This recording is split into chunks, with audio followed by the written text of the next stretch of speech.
Las bestias no son inteligentes, pero son brutales.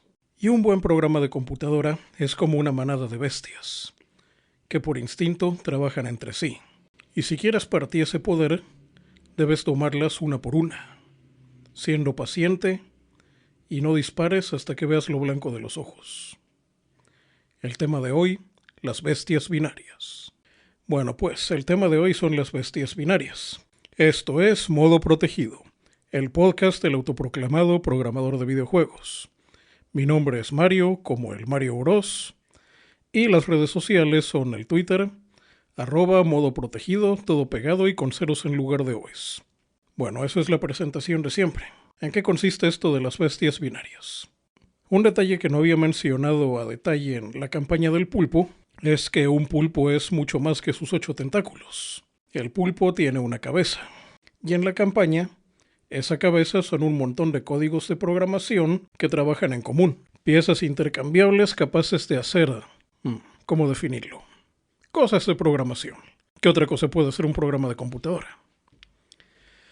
Bueno, aquí tengo que hacer una pausa porque justo un par de horas antes de grabar esto, ocurrió un incidente en internet que, digamos que está a punto de frustrarme el que hasta ahora podría ser el mejor final de la campaña del pulpo. Así que este programa va a tener un tono mucho más americanizado que antes. Ahora las bromas serán más relacionadas con temas como los first person shooters, cómic americano clásico y PC gaming. Y pues bueno, la primera broma sería, no tiene gracia si uno lo anuncia primero, pero hay algo conocido como los grados de separación. Dice que entre dos personas cualquiera de cualquier parte del mundo, hay 6 personas en medio. Uno te ayuda a encontrar al que sigue y el otro al que sigue, así al final hasta que llegas a cualquier otra persona. Bueno, parece que ya hay alguien que nos conoce a los dos. Sí, ya saben de...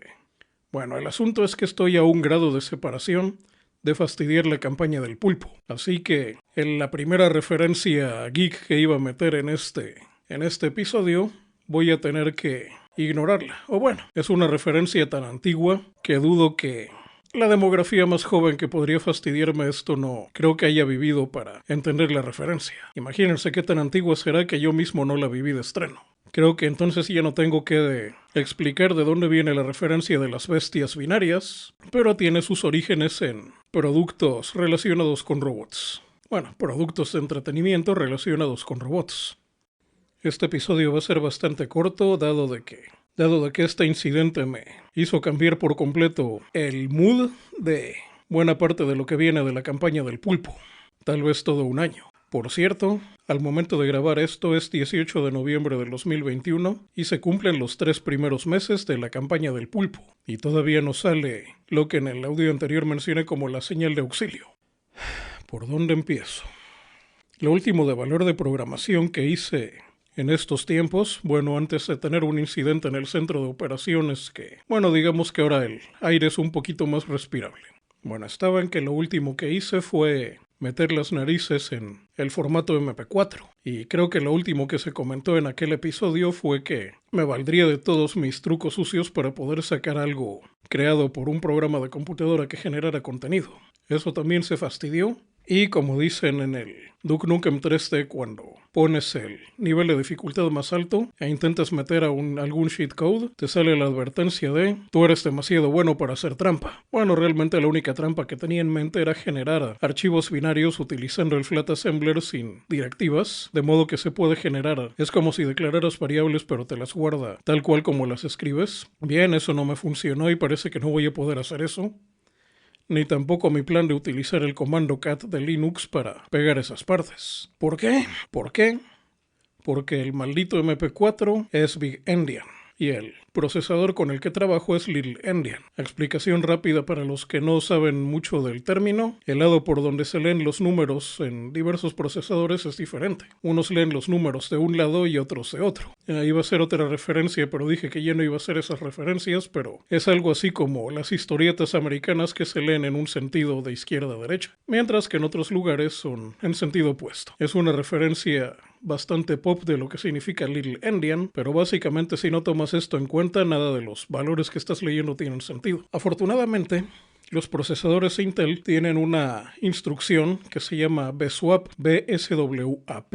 Dato inútil, aunque esta instrucción existe desde tiempos del 486, o sea, alrededor de 30 años, en toda mi vida de programador no la he utilizado nunca. ¿Qué hace esta instrucción de CPU? Toma el argumento y voltea el orden en el que están los bytes, de modo que convierte un dato little endian en uno big endian. Así que, por fuerza, voy a necesitar hacer un programa de computadora que lo haga, porque hacerlo a mano, o inclusive escribirlo a mano, va mucho más allá de las capacidades de un humano, o más bien debería decir de mi paciencia. Bueno, estábamos en que, por el big endian, voy a necesitar programar a un nivel que no creí que iba a necesitarlo, al menos no tan pronto, y también por la manera como está construido el archivo. Al principio pensé que necesitaría rutinas de recorrido de árboles avanzadas, pero al parecer, y aquí es otra de las razones por las que hay que programar, el sistema de cajas de un MP4 está hecho de manera que cada una apunta a la siguiente, pero solo en su mismo nivel jerárquico. Para bajar en el árbol es necesario encontrar un punto intermedio.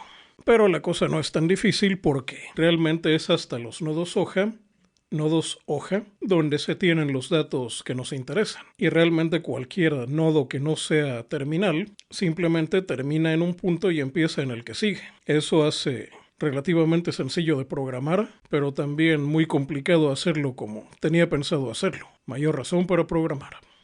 Para programar esta cosa, Paint procedural, o bueno, ya no digamos Paint procedural, sino todos los proyectos de la campaña del pulpo, que por cierto, el podcast también tiene parte de código, que todavía no acaba de implementarse. Tengo dos opciones. Una, hacer lo que el youtuber aquel que quiso utilizar su enorme fortuna para que le hicieran el trabajo y ya sabemos cómo acabó. Doy gracias a que no tengo una fortuna para malgastar de esa manera. O dos, hacer lo que se ha hecho desde que existen las computadoras, que lo primero que hacen es producir algo que les ayude a hacer computadoras más poderosas. En el caso del software es lo mismo.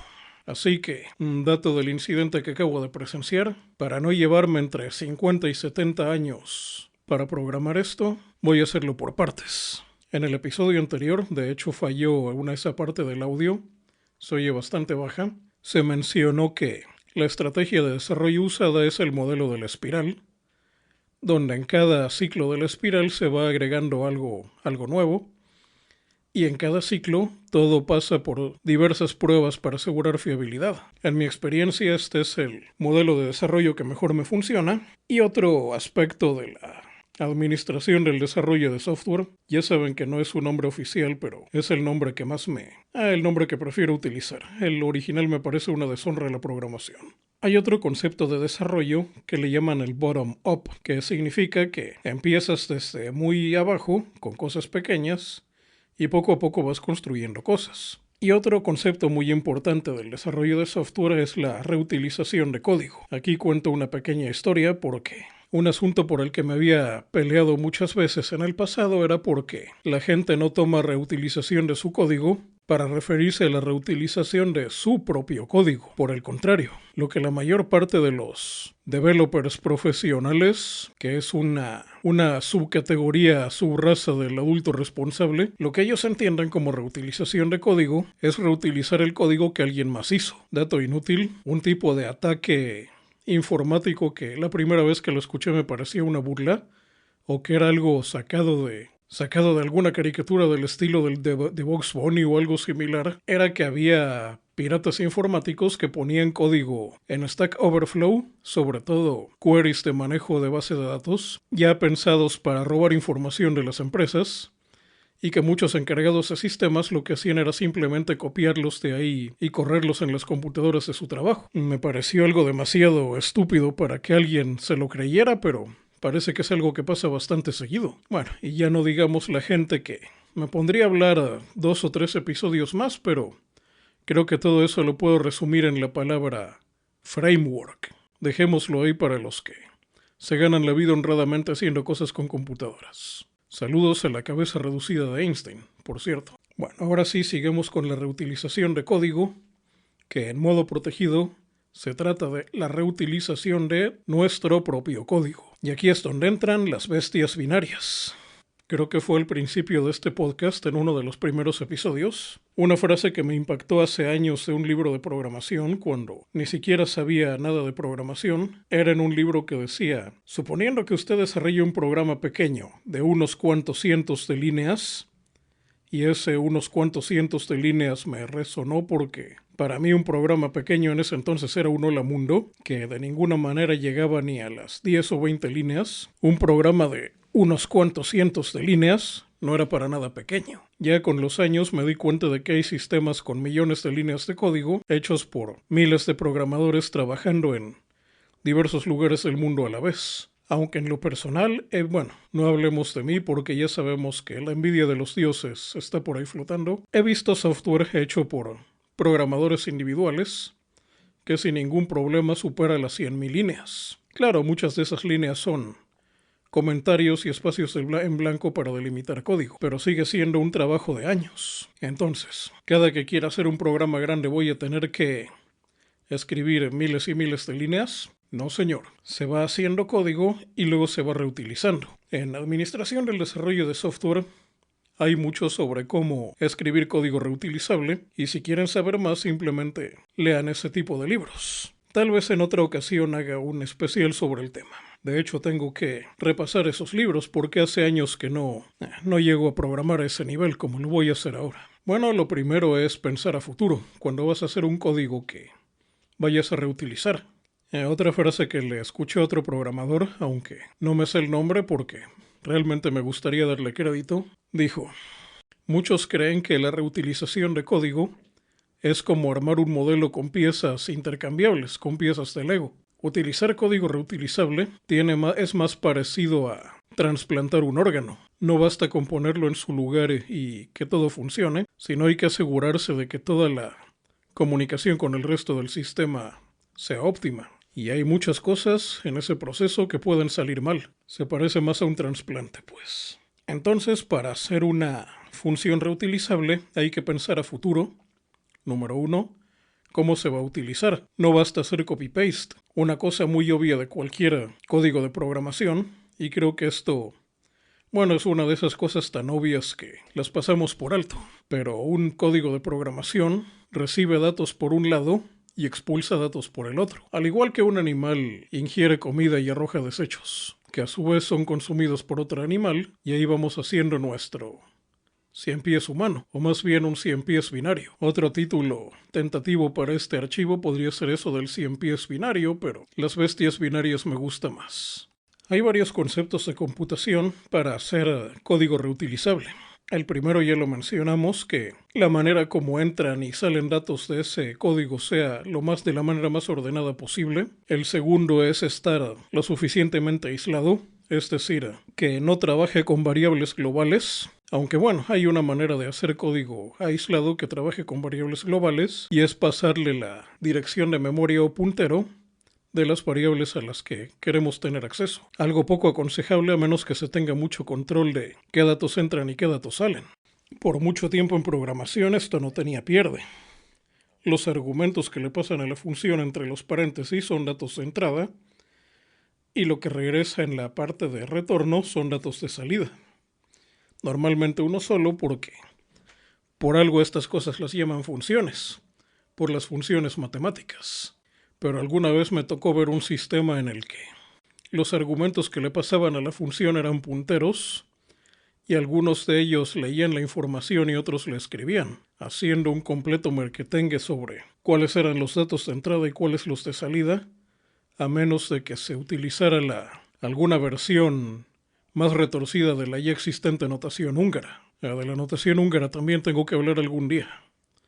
Cualquiera que haya programado algo serio para Windows se ha topado con ese Cronenberg de la programación. A ver, que las partes se puedan copiar, que esté aislada la manera como entra la información y cómo sale, que no haya confusión. Creo que el concepto de espacio de nombres también es algo que hay que tener mucho cuidado a la hora de programar código reutilizable. Tal vez no les suene el término espacio de nombres, pero si han programado alguna vez saben que no puede haber dos variables que se llaman igual. Y cuando copias un código de otra parte, siempre hay una posibilidad de que ya haya una variable que se llame como una que ya tienes. En los lenguajes de programación modernos no hay ese problema porque hay algo llamado reglas de alcance que dicta dónde una variable es válida, pero no siempre aplica en todos los lenguajes, y menos al lenguaje máquina. Pero bueno, ese es problema mío, no creo que muchos de quienes me escuchen les interese programar así. Otro detalle para hacer código reutilizable es encapsularlo de alguna manera. Bueno, creo que encapsulamiento no es el término que debería de utilizar ahorita porque ese tiene otro uso en otro... Bueno, significa otra cosa, no es lo que quiero hablar en este momento, pero a lo que voy es que todas esas rutinas de programación deben de tener un formato para poder ser llamadas. Creo que desde hace un buen rato que no he visto un lenguaje de programación que no tenga un sistema que permita esto. Pero para los más principiantes, sepan que esos procesos que llaman tanto del sistema operativo como de las librerías o bibliotecas sin las que no podrían hacer más que sumar números, todo eso es código que alguien más escribió y ustedes mismos pueden hacer este tipo de funciones llamables, siempre organizando en archivos para que sepan dónde está lo que están buscando. Tener algún tipo de diccionario de lo que están haciendo también ayuda, aunque un buen manejo de nombres de función también puede ahorrar bastantes problemas. Eviten abreviaturas sobre todo. Otra cosa que nadie me dijo cuando empecé a programar en ensamblador, porque venía demasiado acostumbrado a lo que es al lenguaje C, es que los argumentos de una función no siempre son parte de su nombre. En muchos lenguajes puedes tener varias funciones que se llaman igual, pero tener diferentes tipos de argumento de entrada, y eso ayuda mucho a organizar el código. Otro aspecto para reutilizar código es el que le llaman acoplamiento. No estoy seguro si esa sea la manera de traducirlo, pero la idea es mejor tener muchas funciones pequeñas que hagan casi lo mismo a tener una función muy grande que haga muchas cosas. ¿Qué ventaja tiene esto? Que si alguna de esas funciones falla, es mucho más fácil encontrar el error y repararlo, o directamente cambiar el plan para utilizar otra de las partes que hacen casi lo mismo. No es lo aconsejable, pero ayuda. Claro, siempre recordando la deuda técnica. Cada error que dejas para más tarde va a regresar para atacarte cuando menos te lo esperes. Bueno, realmente hay mucho escrito sobre reutilización de códigos. Hay libros que tratan del tema, sobre todo los que manejan programación orientada a objetos a nivel teórico. Vamos a olvidar que hay gente que no distingue la programación orientada a objetos con la programación de componentes visuales, la GUI que le llaman, y estoy hablando de gente que da clases en universidades. Me estoy refiriendo a programación orientada a objetos, pero desde el punto de vista abstracto de libros de programación, que podrías implementar en cualquier lenguaje aunque no te obligara. Esos libros a nivel teórico son muy buenos para saber cómo reutilizar código y cómo organizarlo. Obviamente la gracia de reutilizar código es que una vez que programas algo, no tienes que volver a programarlo. Bueno, a menos claro que lo que programaste no sirva. Bueno, ahora pasemos al tema que me fastidió hace un par de días. La cuestión de la reutilización y la preservación. De nada sirve tener un código desordenado, perdido en algún disco que en cualquier momento se puede dañar, o puede no dañarse, pero podemos olvidarnos hasta de que existe. Necesitamos facilitar la reutilización y la preservación. Vamos a entrar primero con la parte de la preservación para quitarnos un poco de pensamiento abstracto. Si bien un código de programación es algo binario que tiene que almacenarse dentro de una computadora para funcionar, lo cierto es que las computadoras no son para nada confiables en cuanto a almacenamiento. Así que estuve investigando sobre un sistema físico, y por sistema físico me refiero a sistema en papel, para poder organizar esta jauría de bestias binarias. Hace mucho tiempo que no imprimo documentos, pero la última vez que imprimí un documento, ese documento sobrevivió a 3 computadoras. Y mira que yo no soy de esos que compran una computadora cada 2 años. Bueno, el asunto es que la tinta más débil resiste más que la memoria más fuerte. Ese es un viejo proverbio. Y entre esas memorias, creo que el que inventó ese proverbio no sabía de la existencia de las memorias de computadora, tanto de memoria RAM como de almacenamiento secundario. Así es, ni siquiera los viejos CD-ROMs resisten tanto tiempo. A los 20 años se vuelven ilegibles. Así que si tienen respaldos en CD ya saben qué hacer. Si es que tienen algo todavía para que pueda leerlos. Bueno, conclusión, necesito imprimir en papel información sobre las bestias binarias. Bien, ¿cuánto me costaría esto? Bien, cálculos que hice. Comprar el sistema necesario para producir documentos físicos y mantenerlos. Bueno, la inversión en el sistema de producción y almacenamiento de documentos físicos me costaría lo mismo que otra computadora. Y no estoy hablando de una computadora con CPU de Celeron. Bueno, me costaría eso y el mantenimiento mensual del sistema porque obviamente tendría que invertir en papel con tinta y otros consumibles. Me costaría lo mismo que actualmente cuesta el consumo eléctrico del centro de operaciones. Así que voy a tener que empezar con algo bastante más pequeño. Tal vez hojas de libreta escritas a mano y algunos folders de cartón. Sí, ya sé, suena deprimente, pero realmente para empezar está bien. Siempre he sido de la idea de que todo sistema de computación decente empieza siempre en papel. En este caso, el papel es importante porque permite la reutilización más allá de la vida de la computadora. Bueno, ya que los deprimí con mi falta de recursos, aunque bueno, tampoco soy muy partidario de enriquecer a las fábricas de tinta y tóner. Hace años que no tengo una impresora propia. Bueno, aquí esta parte no sé si hacerla pública o no. Número 1, porque todavía no sé lo que estoy haciendo. Y número 2, porque el que entiende de lo que estoy hablando puede creer que me estoy metiendo en cosas que no debo. Así que voy a inventar una historia. Hace muchos años, cuando todavía no sabía de nada de programación y solamente era un gamer más, estaba jugando un videojuego de estrategia, Conflict, para Super Nintendo. Super Conflict. Era el típico juego de guerra por turnos donde cada jugador mueve la ficha de unidad en un tablero bidimensional. Lo que me llamó la atención eran los nombres de las unidades, basadas en ese entonces en artillería real de tiempos de la guerra de Irak a principios de los 90s. Bueno, en las noticias ya había visto una y otra vez que esa tecnología existía, así que para mí no fue la gran cosa. Lo que sí me intrigó fue que junto a los nombres de las unidades había una serie de letras y números que no sabía qué significaban. En aquella época no me interesó gran cosa, simplemente decía, ha de ser algún sistema de clasificación interno que tenían ambos ejércitos en aquella época. Bien, muchos años después me entero de que en efecto lo era. Por ejemplo, el tanque M60A3 o el M1A1 Abrams, lo que significaba en esa época era que la M significaba maquinaria, término utilizado para vehículos terrestres. 1 era la versión que había salido, no versión, sino se le asigna un número a algo que sale. Y A1 significa alteración, o sea que significa ese M1A1 que es la primera versión del tanque. Bueno, hay un tanque de esa manera y fue alterado una vez. En el caso del M60, significa que antes de él hubo 59 vehículos mecánicos terrestres antes que él. Bueno, creo que la M se aplica también a otras cosas. Y el A3 significa que fue la tercera alteración. Bien, no voy a entrar en detalles porque en internet ya hay mucha información para la gente que le interese esos términos de batallas históricas. Bueno, basado en este sistema, improvisé un sistema de clasificación para el software reutilizable, que sí, ya sé que hay algo muy similar en desarrollo de software profesional, pero realmente no me servía para lo que yo quería hacer, y aparte, sacar algo de un videojuego me parecía mucho más. Si digo la palabra cool, es demasiado de adolescente noventero. Digamos que era más apropiada para lo que es modo protegido.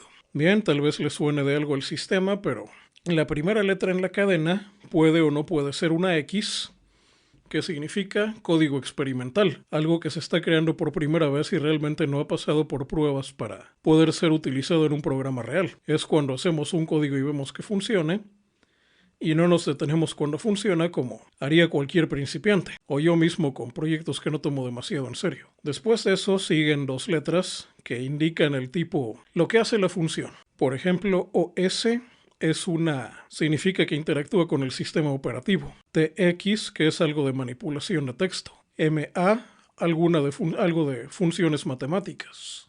GR, código para cuestiones de gráficos. Y así hay varias más que irán ocurriéndoseme después. Después de estas 2 letras, sigue un número que indica el código, el trozo de código que se ha creado en ese momento. Ya después también aplica lo mismo de la alteración, primera, segunda, tercera alteración, en caso de que aparezca una A. Hay después otra letra que puede aparecer es la de E, que es de cosas experimentales que ya habían sido creadas antes, para advertir de que no es algo estable. Y por último una G que indica la genealogía. Algunas funciones dependen de otras de más atrás, como una manera de decir que una función es hija de otra. Sí, ya había comentado de que ya hay muchos sistemas para manejar código, pero uso este porque me da la gana. Hay otra ventaja, no. Bueno, eso era la cadena para definir lo que hace el código.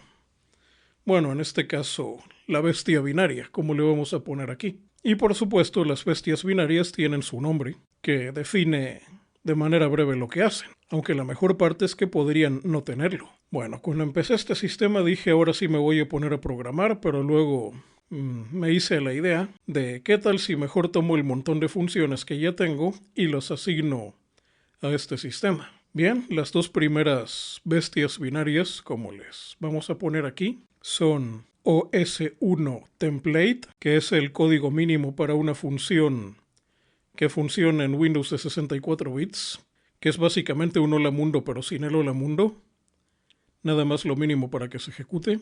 Y la OS-2 proc de proceso, significa de que ya son funciones usables del sistema operativo. La primera es el template y el segundo es la llamada procedimiento. Conforme vaya avanzando en esto pueden tener versiones avanzadas con alteraciones y funciones experimentales. O bueno, dado de que estas funciones están en un nivel más bajo, generar otra genealogía. Bueno, los nombres proc de procedimiento y template, ahora sí de que se los puse al final para saber lo que estoy haciendo. Ya a la hora de implementar algo dentro del software final, ya nos podemos apegar a las reglas de desarrollo de software para saber cómo integrarlos. Otro reto relacionado con las bestias binarias es cómo encontrarlas cuando las necesite. Con los años, porque la campaña del pulpo puede que dure años. Ya ven, ya llevo 3 meses y apenas está a punto de completarse la primera de las 8 fases. Voy a necesitar un sistema de clasificación y llamado de estas bestias. Y aquí es donde entra la teoría de manejo de bases de datos. Otro conflicto bastante fuerte que he tenido con los ingenieros es que, si bien muchos ingenieros del tercer mundo viven de manejar bases de datos y hacer cosas de páginas web, realmente la mayoría saben muy poco de la teoría que hay detrás del manejo de bases de datos. Bueno, creación y manejo, otra materia de la que algunos ingenieros toman como especialización, pero hasta ahora no he visto a nadie que, al menos no a corta distancia, que necesite más allá de las 2 o 3 primeras formas normales y saber el concepto de clave primaria y clave derivada. Dato inútil, si a la palabra aquí la traducen como llave, ya tienen una idea de que le pueden mandar un código, aplicarle la de Bugs Bunny en Stack Overflow, pues. Bueno, voy a tener que repasar esos libros de teoría porque sí voy a necesitar un sistema de clasificación bastante ágil para esto. Aunque la cadena de definición que ya mencioné va a ser de mucha ayuda para hacer algo mucho más jerárquico en lugar de relacional. Bueno, aquí este no es tema de hoy, pero en el Paint procedural, dado de que el sistema va a tener que analizar una cantidad enorme de información que va a tener que recuperar en momentos muy poco apropiados. También necesito preparar un sistema manejador de esa información bastante avanzado. Va a hacer falta mucho más que un manejador de archivos. Recuerden que ese programa en cierto modo detecta lo que está viendo y tiene que actuar en consecuencia. Pero bueno, ya habrá momento para recurrir a eso. Otro detalle importante del concepto de las bestias binarias es que cada una de estas bestias es lo bastante pequeña para ser domada, y por domada me refiero a las bestias binarias son lo suficientemente pequeñas para poder ser domadas, y por domadas me refiero a poder programarlas y que hagan algo en un tiempo razonable, 1 semana o 2, aunque lo ideal sería que fueran de un día para otro, sin contar las pruebas. Bueno, otro término de administración del desarrollo de software es eso de probar un código de manera independiente y luego probarlo para ver cómo funciona con los demás.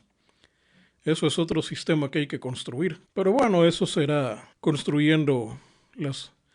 domando cada bestia binaria una por una. Y claro, una vez tomada cada una de estas bestias, podré darle órdenes para que cumplan mi voluntad. Y bueno, como esta parte del podcast nadie la oye, ahora sí puedo contar algunas historias. Bueno, realmente, como saben, tengo un plan para la parte 1 y la parte 2 de la campaña del... No, la 2 y 3 de la campaña del pulpo. La 2 es Paint procedural, también conocido como Reanimator, y la tercera es una prueba de Turing. Pero recientemente me enteré que sí hay público probablemente público de modo protegido o alguien que sabe que modo protegido existe, que podría fastidiarme esa prueba de Turing. Bueno, ya hice, así que voy a tener que mantener las referencias, chistes y humor de modo protegido, cargado lo más posible a cosas más tradicionales de la programación con la que crecí. Es decir, FPS, PC Gaming, bueno, de consola tal vez un poco del Xbox, aunque eso no fue de cuando aprendí a programar, sino bastante después. Y otros productos que consumí en aquella etapa. Productos audiovisuales. Bueno, aunque esto es bastante más a futuro, probablemente pase un año para esto. Pero el Paint procedural tiene que pasar por una prueba de Turing.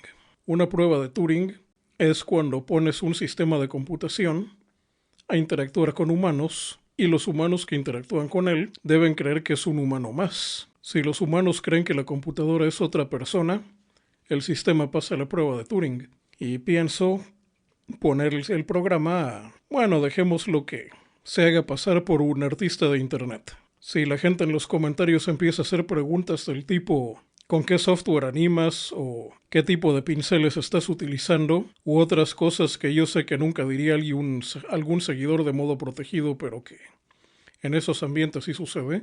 Probablemente hasta intenten funarlo por sus ideas políticas. En ese momento sabré que el software pasó la prueba de Turing. Pero bueno, eso será muy a futuro. Ahora lo que importa es domar a todas estas bestias binarias una por una e irlas metiéndolas al corral, para que cuando de verdad necesite de estas, poder mandarlas al frente como perros de guerra. O si no queda más remedio, mandarlas al equivalente de el desarrollo de videojuegos de lo que en Los Simpson llamaban la universidad bovina. Fin del episodio. No quiero que esto me tome entre 50 y 70 años. Una referencia bastante oscura.